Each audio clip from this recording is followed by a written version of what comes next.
ಅಣ್ಣ ಅದ್ಗೆಮ್ಮ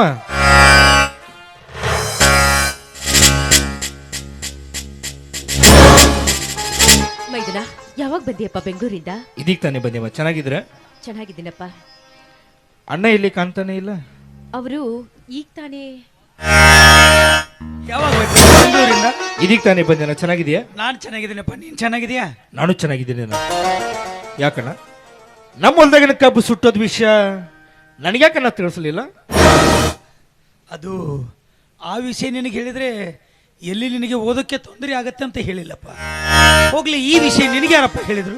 ನನಗೆ ನನ್ನ ಸ್ನೇಹಿತರು ಫೋನ್ ಮಾಡಿ ತಿಳಿಸಿದ್ರಣ್ಣ, ನಿಮ್ಮ ಹೊಲ್ದಾಗಿನ ಕಬ್ಬು ಸುಟ್ಟೋಗಿತ್ತು ಅಂತೇಳಿ. ಅದಕ್ಕೆ ನಾನು ಬರುವಾಗ ಡೈರೆಕ್ಟ್ ತಹಸೀಲ್ದಾರ್ ಆಫೀಸ್ಗೆ ಹೋಗಿ ಮುಖ್ಯಮಂತ್ರಿ ಅವ್ರಿಗೊಂದು ಅರ್ಜಿ ಬರೆದಿದ್ದೀನಿ, ಸುಟ್ಟು ಹೋದ ಕಬ್ಬಿನ ಬೆಳೆಗೆ ಪರಿಹಾರ ಕೊಡ್ರಿ ಅಂತ. ಈ ಅರ್ಜಿಗೆ ಅತ್ತಿಗೆ ನೀನು 2 ಸಹಿ ಮಾಡಿದ್ರೆ ಆದಷ್ಟು ಬೇಗ ಪರಿಹಾರ ಬರುತ್ತೆ. ಅಂದ್ರೆ ಸುಟ್ಟು ಹೋದ ಬೆಳೆಗೆ ಪರಿಹಾರ ಸಿಗತ್ತಾ? ನಿಜವಾಗ್ಲೂ ಸಿಗತ್ತ. ನಾನೇನು ಸುಳ್ಳು ಹೇಳ್ತಾ ಇಲ್ಲ. ಆದ್ರೆ ಇಬ್ರು 2 ಸಹಿ ಮಾಡ್ಬೇಕು. ಸಹಿ ಮಾಡ್ತೀರಾ?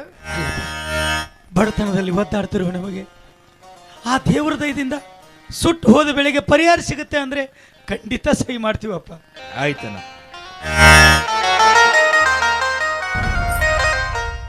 ಆದಷ್ಟು ಬೇಗ ಪರಿಹಾರ ನಿನ್ನ ಅಕೌಂಟ್ಗೆ ಬರುತ್ತೆ. 2 ನಿಮಿಷ ಒಳಗಡೆ ಬರ್ತೀನಿ.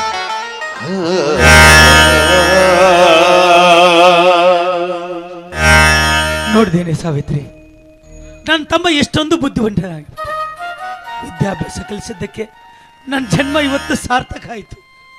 ಸುಟ್ಟು ಹೋದ ಬೆಳೆಗೆ ಪರಿಹಾರ ತಂದು ಕೊಟ್ಟ. ನನ್ನ ಮೈದನ ವಿದ್ಯಾವಂತ, ಬುದ್ಧಿವಂತ. ಈ ಯೋಜನೆಗಳ ಅರಿವು ಅವನಿಗಿದೆ. ನಾವು ಅನಕ್ಷರಸ್ಥರು, ನಮಗೇನ್ ತಾನೇ ಗೊತ್ತಿರೋದಕ್ಕೆ ಸಾಧ್ಯ? ಹೌದು ಸಾವಿತ್ರಿ, ನನ್ನ ತಮ್ಮನಿಗೆ ವಿದ್ಯಾಭ್ಯಾಸ ಕಲಿಸಿದ್ದಕ್ಕೆ ನನ್ನ ತಮ್ಮ ಈ ಊರಿಗೆ ಡಾಕ್ಟರ್ ಆಗಿ ಬಂದುಬಿಟ್ರೆ ಆ ಸಂತೋಷ ಮುಂದೆ ಯಾವ ಸಂತೋಷನೂ ಇಲ್ಲ. ನಡಿ, ಎಲ್ಲರೂ ಒಟ್ಟಿಗೆ ಊಟ ಮಾಡೋಣ.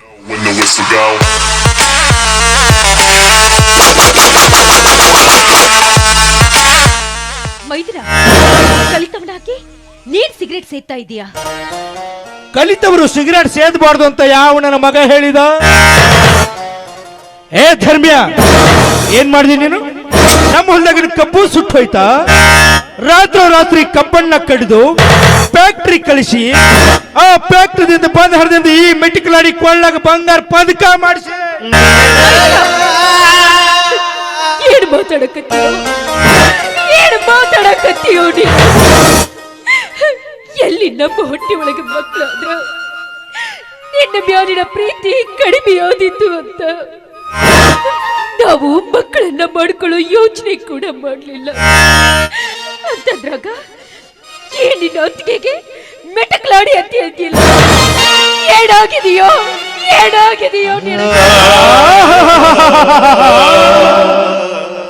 ಮಾಡೋ ನಾಟಕ ನೋಡು. ಇನ್ನು ಹೊಟ್ಟೆಗೆ ಮಕ್ಕಳು ಹುಟ್ಟಿದ್ರ ನನ್ನ ಮ್ಯಾಗರ ಪ್ರೀತಿ ಕಡಿಮೆ ಮಕ್ಕೈತಂತ ನೀವು ಮಕ್ಕಳ ಹಿಡಿದು ಬಿಟ್ರ?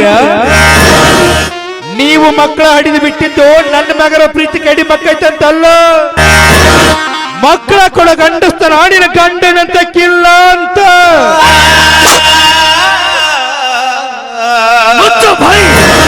ನಾನು ನಿನ್ನ ಒಡ ಹುಟ್ಟಿದ ಅಣ್ಣ, ನನಗೆ ಗಂಡಸ್ತರ ಬಗ್ಗೆ ಹೇಳ್ತೀಯ? ಹೌದು, ಗಂಡಸ್ತನಾಗಿಲ್ಲದ ಶಂಡನ ಮಗ ನೀನು. ಅದಕ್ಕೆ ಅಲ್ವಾ ಒಡ ಹುಟ್ಟಿದ ತಮ್ಮಗ ಮೋಸ ಮಾಡಿದಿ? ಏ ಧರ್ಮ್ಯ, ಅದಕ್ಕೆ ನಾನು ನಿನಗೆ ಪ್ರತಿಯಾಗಿ ಮೋಸ ಮಾಡ್ತಾ ಇರೋದು. ಇಷ್ಟೊತ್ತಿನ ಕಡೆ ಇಬ್ರು ಬಾಂಡ್ ಪೇಪರ್ ಮೇಲೆ ಸಹಿ ಮಾಡಿದ್ರಲ್ಲ, ಅದೇನಂತ ತಿಳ್ಕೊಂಡಿರಿ? ಪರಿಹಾರ ಅಲ್ಲ, ಮತ್ತೆ ಈ ನಿನ್ನ ಸಮಸ್ತ ಆಸ್ತಿಯನ್ನ ನನ್ನ ಹೆಸರಿಗೆ ಬಿಟ್ಕೊಟ್ಟೀನಿ ಅಂತ. ಇನ್ನು ಮುಂದೆ ನನ್ನ ಮನೆಗೆ ನಿಮ್ಮಿಬ್ಬರಿಗೆ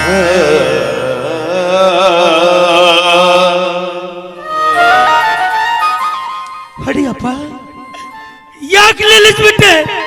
ಹೊಡಿಯೋ, ಹೋಗುವವರೆಗೆ ಹೊಡಿಯೋ. ಇದೇ ಕೈಯಾರೆ ತುತ್ತು ಮಾಡಿ ನಿನ್ನನ್ನು ಇಷ್ಟೆತ್ತರಕ್ಕೆ ಬೆಳೆಸಿದಿರಲ್ಲ, ವಿದ್ಯಾಭ್ಯಾಸ ಕಲಿಸಿ ನನ್ನ ತಮ್ಮ ಡಾಕ್ಟರ್ ಆಗಿ ಅಂತ ಕನಸು ಕಂಡಲ್ಲ. ಇವತ್ತು ನನ್ನ ಜನ್ಮ ಸಾರ್ಥಕ ಆಯ್ತಪ್ಪ.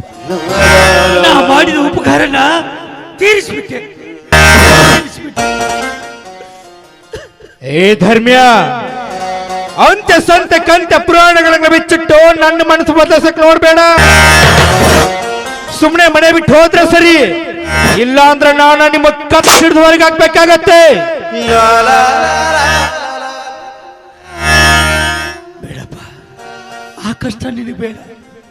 ಯಾಕಂದ್ರೆ ನನ್ನ ತಮ್ಮನಿಗೆ ಯಾವುದೇ ತರ ಕಷ್ಟ ಆಗ್ಬಾರ್ದು ಅಂತ ಅಲ್ಲಿಂದ ಇಲ್ಲಿವರೆಗೆ ನಾನೇ ಕಷ್ಟಪಟ್ಟೆ. ನಮ್ಮನ್ನ ಮನೆ ಬಿಟ್ಟು ಕತ್ತೀಚೆಗೆ ಹೊರಗೆ ಹಾಕೋದು, ಆ ಕಷ್ಟ ನಿನಗೆ ಬೇಡ. ನೀನ್ ಸಂತೋಷದಿಂದ ಇರೋದು ಆದ್ರೆ ನಾನೇ ಮನೆ ಬಿಟ್ಟು ಹೋಗ್ತೀನಿ. ಹೋಗೋಕ್ಕಿಂತ ಮುಂಚೆ ಒಂದೇ ಒಂದು ಆಸೆ, ಯಾಕಂದ್ರೆ ಹೊಟ್ಟೆ ತುಂಬಾ ಹಸಿತಾ ಇದೆ. ಇದೀಗ ತಾನೇ ಹೊಲದ ಕಡೆ ಹೋಗಿದ್ದೆ, ಇನ್ನೇನು ಬಂದು ಊಟ ಮಾಡಬೇಕು ಅನ್ನುವಷ್ಟರಲ್ಲಿ ನೀನು ಬಂದಿದೀಯ. ಮನೆ ಬಿಟ್ಟು ಹೋಗೋಕ್ಕಿಂತ ಮುಂಚೆ ಈ ಮನೆಯಿಂದ ಒಂದು ತುತ್ತು ಅನ್ನ ಕೊಡು. ಅನ್ನ ತಿನ್ಕೊಂಡು ಮನೆ ಬಿಟ್ಟು ಹೋಗ್ತೀನಿ. ಹೊಟ್ಟಿ ಹಸದೈತಿ, ಹಸಿವು ಅಂತ ಬಂದವ್ರಿಗೆ ಯಾವತ್ತೂ ಹಾಗೆ ಕಳಿಸಬಾರ್ದು. ಏನ್ ನೋಡಕತ್ತಿ? ನಿನ್ನ ಗಂಡಗ ಹೊಟ್ಟೆ ಹಸ್ತೈತಿ ಅಂತ ಒಳಗಡೆ ಅನ್ನ ಐತಿ, ತಂದಿವನು ಬಾಯಾಗ ತುರ್ಕ. ಗೆಲ್ಲುವುದು ಧರ್ಮವೇ ನಿಲ್ಲುವುದು, ಎನ್ನುವುದೆಲ್ಲ ಸುಳ್ಳುಗಳು, ಬರೀ ಸುಳ್ಳುಗಳು. ಮೋಸವೇ ಉಳಿಯುವುದು, ಧರ್ಮವೇ ಉಳಿಯುವುದು, ಎನ್ನುವುದರದೇ ಬಾಳಿದು ನನ್ನ ಬಾಳಿದು. ಬ್ರಹ್ಮ ಬರೆದ ಹಾಳೆಯಲ್ಲಿ ಅಂತ್ಯ ಏನಿದೆ, ಸುಖ ದುಃಖ ಎರಡೂ ಅವನ ಸೂತ್ರದಂತಿದೆ. ಬಲಿಯಾಯಿತೆ ವೀರ,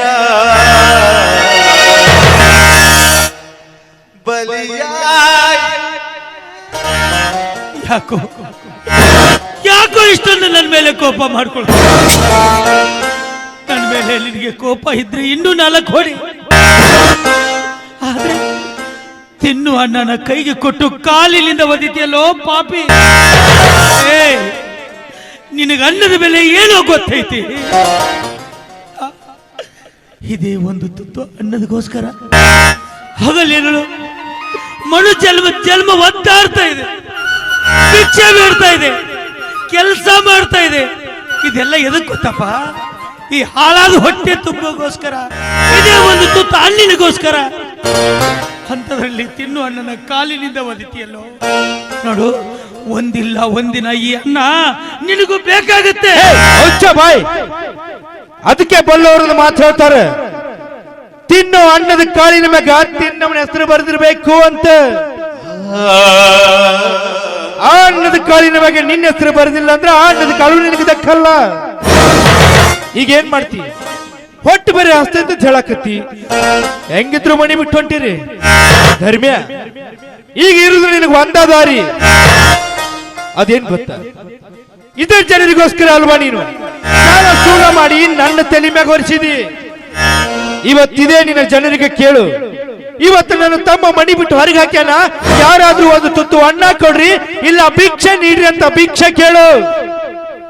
ನೀನು ನಿಜವಾಗ್ಲೂ ಧರ್ಮಾಪುರದ ಧರ್ಮವಂತನೇ ಆಗಿದ್ರೆ, ಸತ್ಯವಂತನೇ ಆಗಿದ್ರೆ, ನ್ಯಾಯವಂತನೇ ಆಗಿದ್ರೆ ಈ ನಿನ್ನ ಧರ್ಮಾಪುರದ ಜನ ನಿನಗೆ ಧರ್ಮ ಮಾಡ್ತಾರಂತ ನಾನು ನೋಡ್ತೀನಿ.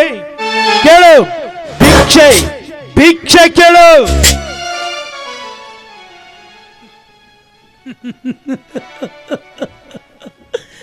ಭಿಕ್ಷೆ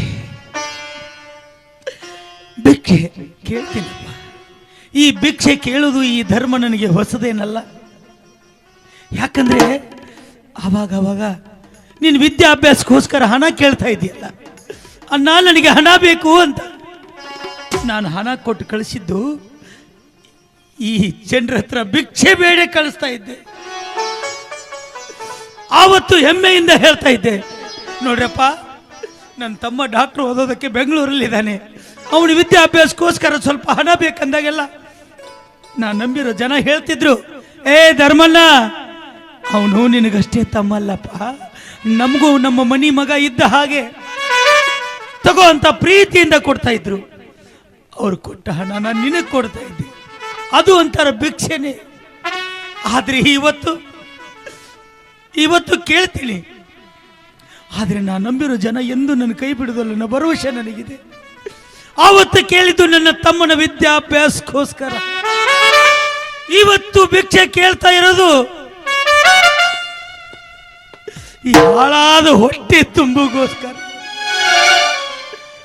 ಓ ನನ್ನ ಅಣ್ಣ ತಮ್ಮಂದಿರೇ, ಓ ನನ್ನ ತಾಯಿ ತಂದೆಯರೇ, ಈ ಹಾಳಾದ ಹೊಟ್ಟೆ ತುಂಬಿಗೋಸ್ಕರ ಯಾರಾದರೂ ದಾನ ಮಾಡಿ ಪುಣ್ಯ ಕಟ್ಟಿಕೊಳ್ಳಿ.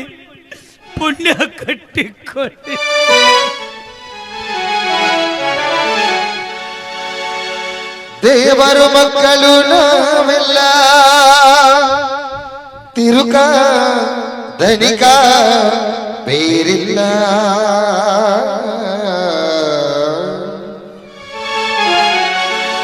ಓ ಅಯ್ಯ ಅಮ್ಮಯ್ಯ ಧರ್ಮನೇ ಕಾಯುತ್ತದೆ, ಕಾಸೊಂದು ನೀರು ಶಿವನೇ, ಕಾಸೊಂದು ನೀರು ಶಿವನೇ.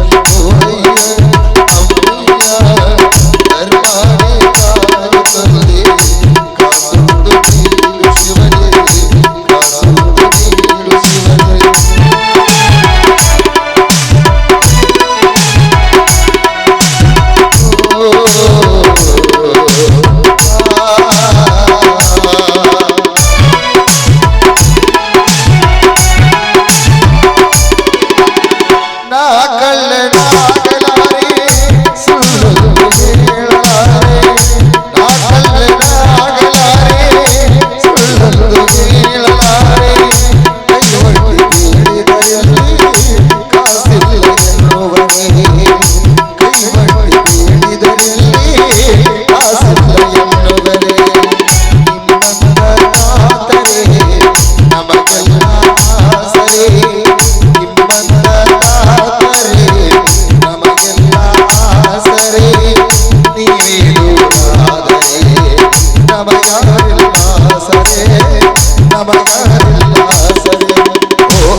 ಧರ್ಮನೇ ಕಾಯುತ್ತದೆ, ಕಾಸೊಂದು ನೀಡು ಶಿವನೇ, ಕಾಸೊಂದು ನೀಡು ಶಿವನೇ.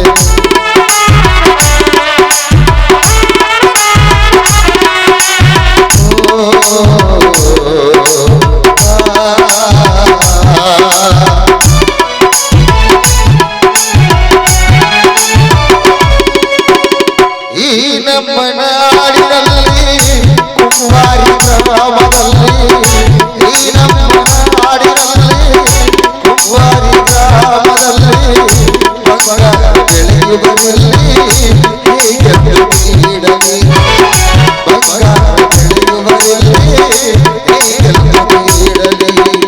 ಕೊಡುವ ಬಾಳಲಿ ಕೈ ತುಂಬ ನೀಡಲಿ, ಕೊಡುವ ಬಾಳಲಿ ಕೈ ತುಂಬ ನೀಡಲಿ.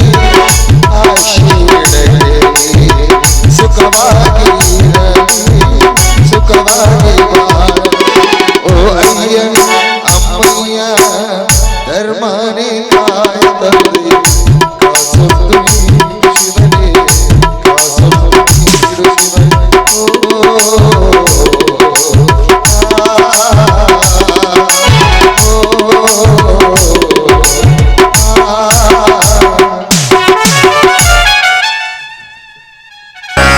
ಶಬಾಸ್ ಧರ್ಮಣ್ಣ ಶಬಾಸ್, ನೀನು ನಿಜವಾಗ್ಲೂ ಧರ್ಮಾತ್ಮಕ ಧರ್ಮಣ್ಣ ಅಂತ ಪ್ರೂವ್ ಮಾಡಿಬಿಟ್ಟಿ. ಅಂತೂ ನೀ ನಂಬಿದ ಜನ ನಿನ್ನ ಕೈ ಬಿಡ್ಲಿಲ್ಲ. ಇಷ್ಟೊಂದು ದುಡ್ಡು ಧರ್ಮಣ್ಣ, ಮೊದ್ಲೇ ನೀನು ಹೆಬ್ಬಟ್ಟು, ನಿನಗೆ ಲೆಕ್ಕ ಹಾಕಕ್ ಬರಂಗಿಲ್ಲ. ನಾನು ಲೆಕ್ಕ ಹಾಕೊಡ್ತೀನಿ.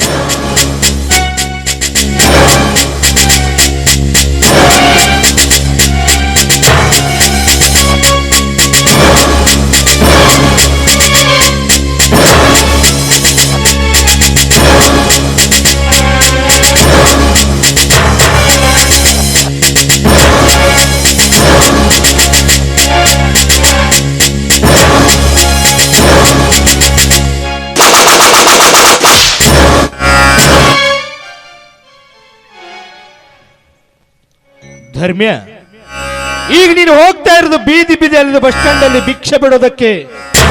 ಇಷ್ಟೊಂದು ದುಡ್ಡು ನೋಡಿ ಯಾರ ಕೊಂದು ಬಿಟ್ರ? ದುಡ್ಡಿಗೋಸ್ಕರ ಪ್ರಾಣ ಕಳ್ಕೊಂತೀಯನ? ಬೇಡ, ತಗೋ ಈ 10 ರೂಪಾಯಿ ತಗೋ. ಈ 10 ರೂಪಾಯಿ ತಗೊಂಡು ಇಬ್ರು ಗಂಡ ಎತ್ತಿ ಹೊಟ್ಟೆ ತುಂಬಾ ಊಟ ಮಾಡಿ ಸುಂದರವಾದ ಸಂಸಾರ ಮಾಡ್ರಿ. ತಗೋ ತಗೋ ತಗೋ.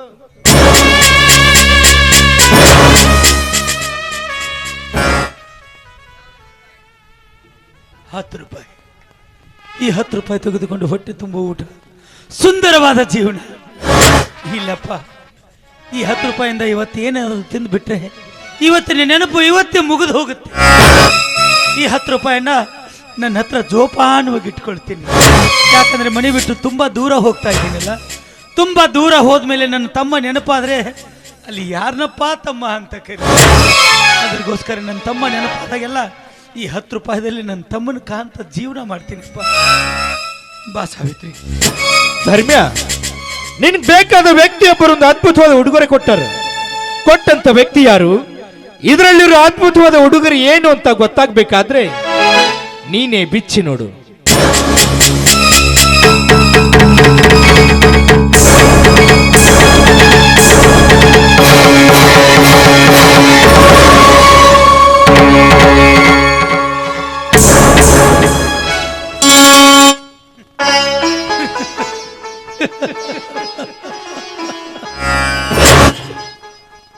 ಆವಾಗಿನಿಂದ ನನ್ನ ಮನಸ್ಸು ಹೇಳ್ತಾ ಇತ್ತು, ನನ್ನ ತಮ್ಮ ಸ್ವಂತ ಬುದ್ಧಿಲೇ ಮಾತಾಡ್ತಾ ಇದ್ದಾನು, ಇಲ್ಲ ಯಾರ್ದೋ ಮಾತು ಕೇಳಿ ಮಾತಾಡ್ತಾ ಇದ್ದಾನೆ ಅಂತ.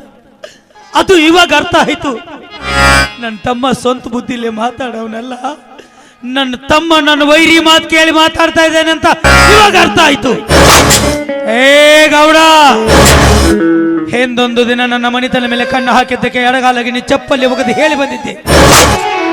ಇಲ್ಲೊಂದು ಬಲಗಾಲಗಿ ಚಪ್ಪಲ್ ಐತಿ, ಅದನ್ನ ನನ್ನ ತಮ್ಮನ ಕೈಯಾಗ ಕೊಟ್ಟು ಕಳಿಸ್ತೀನಿ ಅಂತ. ಆದ್ರೆ ಇಲ್ಲ ಸಲ್ಲದ ಮಾತುಗಳನ್ನು ನನ್ನ ತಮ್ಮನ ತಲೆಯಲ್ಲಿ ತುಂಬಿ ನನ್ನ ಚಪ್ಪಲಿನ ನನ್ನ ತಮ್ಮನ ಕೈಯಾಗ ಕೊಟ್ಟು ಕಳಿಸಿ, ಅಲ್ಲ ಮಗನ, ನಾನು ಜೀವಂತವಾಗಿ ಇದ್ರೆ ಈ ಭೂಮಿ ಮೇಲೆ ನಿನ್ನ ಬದುಕೋದಕ್ಕೆ ಬಿಡೋದಿಲ್ಲ, ನೋಡ್ಕೋತೀನಿ. ಒಂದಿಲ್ಲ ನಿನ್ನ ನೋಡ್ಕೋತೀನಿ. ಏ ಧರ್ಮ್ಯ, ಮನುಷ್ಯ ಕನಸು ಕಾಣ್ಬೇಕು, ಆದ್ರ ತಿರ್ಕಿಣತರ ಆಗಲು ಕನಸು ಕಾಣ್ಬಾರ್ದು. ಸುಮ್ನೆ ಮನೆ ಬಿಟ್ಟು ಹೋಗ್ರಿ. ಹೋಗ್ತೀನಪ್ಪ, ಈ ಮನೆ ಅಲ್ಲ ಈ ಊರೇ ಬಿಟ್ಟು ಹೋಗ್ತೀನಿ. ನೀ ಮಾತ್ರ ಈ ಆಸ್ತಿ ಅಂತಸ್ತು ತಗೊಂಡು ಸಂತೋಷದಿಂದ ಇರು. ನನಗೆಷ್ಟೇ ಕಷ್ಟ ಆದರೂ ನನ್ನ ತಮ್ಮ ಸಂತೋಷದಿಂದ ಇರಲಿ ಅಂತ ಬಯಸಿದವನು ನಾನು ನಿನಗೆ ಕಷ್ಟ ಕೊಡ್ತೀನಿ. ಹೋಗ್ತೀನಪ್ಪ, ಎಲ್ಲಾದ್ರೂ ಹೋಗ್ತೀನಿ. ಹೋಗೋಕ್ಕಿಂತ ಮುಂಚೆ ನಿನಗೊಂದು ಮಾತು ಹೇಳ್ತೀನಿ. ಪ್ರಪಂಚ ಬಹಳ ದೊಡ್ಡದೈತಿ. ಈ ಪ್ರಪಂಚದೊಳಗೆ ತಿಪ್ಪಿ ಮ್ಯಾಗಿನ ನಾಯಿ ಬದುಕ್ತೈತಿ. ನಾವಿಬ್ರು ಗಂಡ ಹೆಂಡತಿ ಬದುಕುದಿಲ್ಲೇನೋ, ಬದುಕೊಳ್ತೀವಪ್ಪ. ಇದನ್ನ ನೋಡಿ ಬಲ್ಲವರೊಂದು ಮಾತಾಡ್ತಾರೆ, ನಿಧಿ ಇದ್ದ ಮನೆಯಾಗ ಇದಿ ಹೊಕ್ಕ ಮೇಲೆ ಅದು ಯಾರನ್ನು ನಿಂದಿರಿಸ್ಕೊಡುದಿಲ್ಲ, ಅದು ಮನೆ ಖಾಲಿ ಮಾಡಿಸ್ತಾನ ಇರ್ತೈತಿ. ಇವತ್ತು ನನ್ನ ಖಾಲಿ ಮಾಡಿಸೈತಿ, ಇನ್ನೊಂದು ಸ್ವಲ್ಪ ದಿನದಾಗ ನಿನ್ನೂ ಖಾಲಿ ಮಾಡಿಸ್ತೈತಿ. ಇದೀ ನಿಯಮನ ತಪ್ಸಕ್ಕೆ ಯಾರಿಂದಲೂ ಆಗುದಿಲ್ಲಪ್ಪ. ಈ ಮನಿ ಅಂದ್ರೆ ಹೆಂಗಿದ್ದಂಗ ಗೊತ್ತನ? ಅಡವಿಯಾಗ ಒಂದು ಆಲದ ಮರ ಇದ್ದಂಗ, ನಾವೆಲ್ಲ ಹಕ್ಕಿ ಪಕ್ಷಿಗಳಿದ್ದಂಗ ಚಂತಾನ ತಿರುಗಾಡಕ್ ಹೋಗ್ತೀವ. ಹೊತ್ತು ಮನಿಗೆ ಬಂದ ಆಲದ ಗಿಡದಾಗ ಕುಂಡಿರ್ತೀವಿ. ಒಂದು ವೇಳೆ ಆ ಗಿಡದ ಯಜಮಾನ ಗಿಡನ ಕಡದ ಅಂದ್ರೆ ಮತ್ತೊಂದು ಗಿಡಕ್ಕೆ ಹೋಗಲೇಬೇಕು. ಹಂಗ ಇವತ್ತು ಈ ಮನಿ, ನಾಳೆ ಆ ಮನಿ, ಒಂದು ದಿವಸ ಮ್ಯಾಗಿನ ಮನಿ. ಆಯ್ತಪ್ಪ, ನೀ ಸಂತೋಷದಿಂದ ಇರುವುದಾದ್ರೆ ನಾನು ಮನೆ ಬಿಟ್ಟು ಹೋಗೋದಕ್ಕೆ ಸಿದ್ಧಿದ್ದೀನಿ. ಆದ್ರೆ ನೀನು ಸಂತೋಷ ಇರಬೇಕು, ನೀನು ಸಂತೋಷದಿಂದ ಇರಬೇಕು, ಅದೇ ನನ್ನ ಆಸೆ. ಬಾ ಸಾವಿತ್ರಿ, ಇಂದಿನಿಂದ ಈ ಮನಿ ಋಣ ಮುಗಿತು, ಅನ್ನದ ಋಣ ಕಡಿತು. ಎಲ್ಲಿಯಾದ್ರೂ ಬದುಕಿಕೊಳ್ಳೋಣ ಬಾ.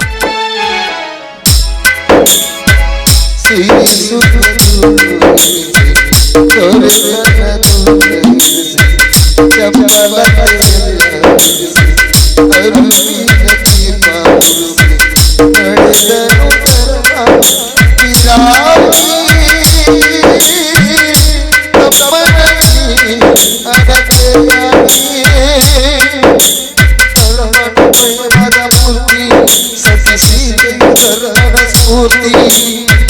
ಭೂಮಿಯ ಗೆದ್ದವ ರಾಜ ಮನದಾಶೆಯ ಗೆದ್ದವ ಪೂಜ ಬದುಕಿ ವಿಧಿಸೂತ್ರವು ಮಾನವ ಎನ್ನುವ